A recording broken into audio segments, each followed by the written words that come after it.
Freeworld Heads Up on Friday the 3rd of February. Myself and Sanjoy as usual, and we'll kick off as usual with the currency as well. So we've seen much change this week, Sanjoy. What's the underlying price?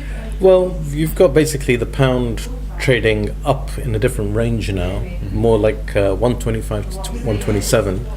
Still huge volatility. I mean, today we've seen 2 cents movement in it.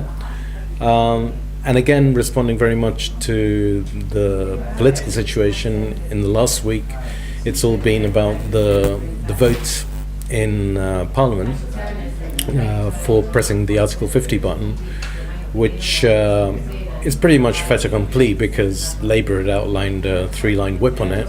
47, I think, Labour MPs voted against a 3-line whip, which is pretty severe. I mean, I think a 3-line whip means that you pretty much have to leave the party. Apparently there's been a huge lot of Labour grassroots members throwing in resigning, leaving the Labour Party, particularly in the London area. So, you know, despite the fact that it was a given vote, despite that there's signs of fissures appearing both within the Tory party and the Labour Party, we can only presume that one trading out at, you know, moving up basically a cent, 2 cents, is an indication that you know, some of the uncertainty is going out. So it's just brute uncertainty is decreasing, even though sort of lemming like we don't really know where we're going, but still. So there's, as we go through, I think 120 was hard Brexit, and anything above that, for instance, the rights of people who are European nationals are living within our borders, etc. As these questions start getting addressed, some of the uncertainty goes out, and the fear factor reduces. So pound sort of gradually, I think, has gone off the bottom of 120. And the euro, today we had the non-farm payroll, which is a big mover. Why is it a big mover? Because it's the most, it's the vanguard of inflation, essentially.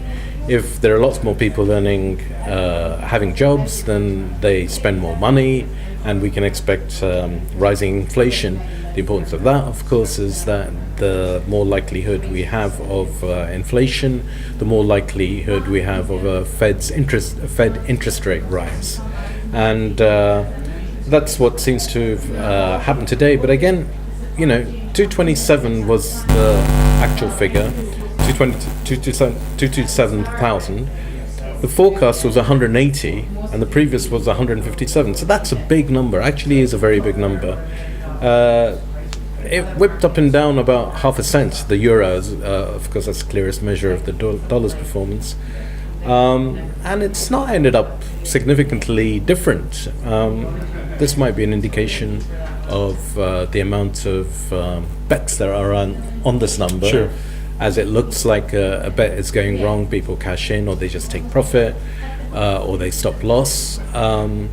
These levels of volatility are getting quite high, and I think when high volatility, hedge funds, etc., might prefer to quieten down than chuck everything into the table. Right. So, well, on the commodities side, we're going to discuss macadamia. Yeah, it's one we haven't talked about for a few weeks now, and it's beginning to reappear in conversations again as customers are looking to cover. Yeah. So macadamia is almost exclusively a southern hemisphere crop. The vast majority of it is, well, produced in South Africa and then Australia. So I think 30% each between the two of them, and then I think third place is Malawi, and then sort of other producers such as Kenya, Hawaii, Guatemala quite a lot in South America. So it comes from it's a smallish crop, I think bigger than Brazil nuts, but and there's been a lot of planting over the years. Certainly. Various anti-drug programs, grow macadamia, but we haven't seen that reduction in price that would allow it to grow in sales. And it always just seems to be just round the corner. Yeah. I think with macadamia in particular, there's such huge in-shell demand that comes from China as one. Other Far Eastern countries such as Japan and Indonesia do use large volumes of macadamia as well. I know Japan, for example, when I was there, there was a lot of chocolate-coated macadamia on the shelves, so it's obviously a product they use quite a lot. Beijing airport is just full of this box sludge panned on the front, and it's all macadamia and chocolate. So it's like your number one class act, you know, in the nut world. Yes. And the Chinese certainly don't have any problem paying very large amounts, really, for macadamia. And they just seem to be taking out all that buffer of extra product, which is coming from planting. They're still planting, so lots of planting. Yeah, they reckon yield in South Africa at the moment is rising about 5% each year. Last year we had a bit of a disaster. The crop came far under expectations because there was a drought in a significant portion of the north of the country. Right. So they're expecting this crop, the 2017 crop, to recover the majority of what was lost. The difference from last year. So hopefully should see more availability certainly come out of South Africa. Malawi, I think, still has quite a lot of drought problem.